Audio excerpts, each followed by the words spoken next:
오늘 우리가 함께 볼 하나님의 말씀은 레위기 10장 18절부터 20절까지의 말씀, 레위기 10장 18절부터 20절까지의 말씀 봉독합니다. 그 피는 성소에 들여오지 아니하는 것이었으니 그 제물은 너희가 내가 명령한 대로 거룩한 곳에서 먹었어야 했을 것이니라. 아론이 모세에게 이르되 오늘 그들이 그 속죄제와 번제를 여호와께 드렸어도 이런 일이 내게 임하였거늘 오늘 내가 속죄 제물을 먹었더라면 여호와께서 어찌 좋게 여기셨으리요. 모세가 그 말을 듣고 좋게 여겼더라. 아멘. 원칙을 지키는 일은 참 중요합니다. 원칙 없이 일을 하면 얼마 되지 않아서 질서가 무너질 것입니다. 그리고 매우 불공평한 일들이 일어나겠죠. 결과적으로 극심한 피해가 일어나게 될 것입니다. 건설 현장에서 일어나는 사고도 원칙을 지키지 않아서 생기는 일들이 많고, 교통사고 역시 신호를 지켜야 하는 원칙에서 문제가 생긴 것이라고 할 수 있겠죠. 원칙이란 기본적인 것이고 기준이 되는 것이기 때문에 절대 소홀히 생각해선 안 되는 문제입니다. 그런데 원칙이 중요하다고 해서 원칙만 고수한다면 어떻게 될까요? 더 크고 복잡한 문제들이 생길 수 있습니다. 교통신호라는 원칙을 지켜야 하는 것은 맞지만 응급 환자를 데리고 병원에 가야 하는 상황이라면 어떻습니까? 빨리 병원에 가야 하는데 운전자가 신호를 지키느라고 더디게 움직이지 않는다면 오히려 더 큰 문제가 발생할 수도 있습니다. 사람이 다치거나 돌이킬 수 없는 일들이 일어날 수 있는 것이죠. 원칙은 우리의 삶을 더 풍요롭게 만들기 위하여 세워진 것이지만 인생의 다양한 문제들을 다 담아낼 수 있는 것은 아닙니다. 그래서 원칙에는 항상 예외라는 것이 있습니다. 원칙이 지향하는 가치, 생명과 같은 가치를 지향할 때는 원칙이 조금 훼손되더라도 충분히 용납할 수 있는 것이죠. 제사를 드리고 나서 제물을 처리하는 규정은 제사마다 조금씩 달랐습니다. 특히 속죄제의 경우에는 피를 회막 안으로 가지고 갔을 땐 제물을 모두 태워야 했고, 피를 제단에 뿌렸을 땐 그 남은 제물을 제사장이 먹도록 했습니다. 또 죄의 무게에 따라서 또 다르게 처리하기도 했습니다. 이스라엘이 첫 제사를 드린 후에 제물을 처리하기 위해서 모세가 제물로 드린 순염소를 찾았습니다. 규정에 따라서 제사장이 먹을 수 있도록 가르치기 위한 것이었죠. 그런데 그 제물을 밖에서 태워버린 것입니다. 규정에 따르지 않은 것이죠.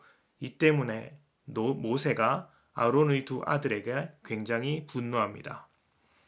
이미 아론의 아들 중 2명, 아답과 나비우는 제사 규정을 지키지 않은 문제로 죽임을 당했습니다.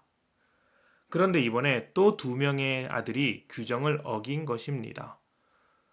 아론의 입장에서 보자면 하나님께 제사를 드리려다가 아들만 4명 잃어버리게 되었으니 이거 참 비극적인 일이 될 수도 있는 것이죠.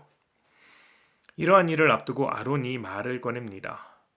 두 아들이 이미 죽은 비극을 경험하고 있는 날에 흔쾌히 고기를 먹을 수는 없었다. 내가 흔쾌히 고기를 먹었다면 과연 그것을 하나님께서 좋게 받으셨겠는가? 그러실 리가 없기 때문에 우리는 고기를 불태웠다라고 설명을 했습니다. 무엇을 강조한 것일까요? 제물을 규정에 따라 처리해야 하는 원칙은 맞지만 지금 상황은 예외 상황이라는 것이죠. 아론은 평범하고 일상적인 상황이 아니라 아들이 죽은 상황에서 제사장의 직분을 가지고 어떻게 해야 하는지, 하나님께서 과연 무엇을 기쁘게 생각하실 것인지를 고민했고, 그것이 규정과는 조금 다른 행동으로 나온 것입니다. 신앙생활은 하나님께 드리는 생활이기 때문에 가급적이면 정해진 대로, 원칙대로 약속을 지키는 것이 좋습니다. 성경에서 나오는 것처럼 예배 시간에는 예배를 드리는 것이 좋고 기도가 필요할 땐 기도하는 것이 좋습니다. 헌금하는 것이나 내 삶을 들여 헌신하는 것, 봉사하는 것도 예외를 두지 않는 것이 좋죠. 나는 이렇다, 내 상황은 이렇다, 예외를 두는 것은 건강한 믿음이라고 할 수 없습니다. 성경에서 요구하는 대로 실천하며 살아야 하는 것이죠. 그런데 이런 원칙들이 모든 경우, 모든 사람에게 예외 없이 적용하려는 것은 하나님의 원래 의도, 하나님의 백성으로서 하나님과 사람 둘 모두와 사랑을 나누는 거룩한 관계로서의 모습과는 조금 동떨어진 모습일 수 있습니다. 예배 시간에 예배를 드리는 것은 맞지만 당장 사람이 쓰러져서 돌봐줘야 한다면 예배를 멈추고 사람을 살려야 하지 않습니까? 당연하죠. 왜 그렇습니까? 생명의 주인이 하나님이시기에 그 생명을 하나님의 것으로 소중히 보살피는 것도 예배이기 때문입니다. 또 헌금을 해야 하죠. 그런데 당장 내일 먹을 것이 없는 그런 상황이라면 헌금 문제는 다르게 생각해야 합니다. 다르게 생각할 수 있어야죠. 오히려 도움을 받아야 합니다. 믿음이 정말 좋아서 헌신된 사람이라서 어려움을 감수하고 낼 수 있다면 그건 역시 칭찬받을 만한 믿음이지만 그렇다고 그것을 절대적인 규정으로 내세워선 안 된다는 것입니다. 물론 이 예외 규정이 원칙을 앞서면 안 됩니다. 상황에 따라 예배를 드리지 않을 수 있다고 해서 평소에도 예배를 소홀하게 생각해서는 안 되겠죠. 그렇게 해서 벌어진 일이 아답과 나비우 사건이 아닙니까? 일상적인 상황에서 술에 빠져서 혹은 하나님의 말씀을 무시해서 자기 마음대로 제사를 드린 것입니다. 믿는 자로서 당연히 해야 할 것은 해야 되지만 더 나은 믿음을 위해 또 하나님의 뜻을 이루기 위해 우리의 상황에 따라서 적절하게 대처하는 유연함도 가져야 하는 것입니다. 자기 신앙에 대해서는 철저해야 합니다. 그러나 다른 사람의 믿음과 상황에 대해서는 조금 넉넉해지셔도 좋습니다. 그것이 건강한 믿음으로 자랄 수 있는 자세라고 생각을 합니다. 원칙을 지키되 유연해지는 것입니다. 그렇다고 그 유연함에 빠져서 원칙을 잃어버리지는 말아야 되겠죠.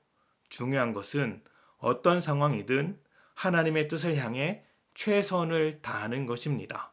원칙을 지킬 수 있을 때는 지키되 불가피한 상황이라면 유연함을 발휘해서 더욱더 하나님 앞에 나아갈 수 있도록 돕는 것이죠.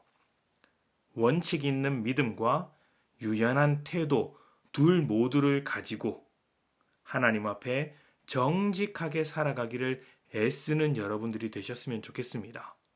그렇게 되었을 때 내 상황이나 내 수준을 넘어서서 더 멋진 신앙으로 하나님 앞에 영광을 올려드릴 수 있을 것입니다. 함께 기도합시다.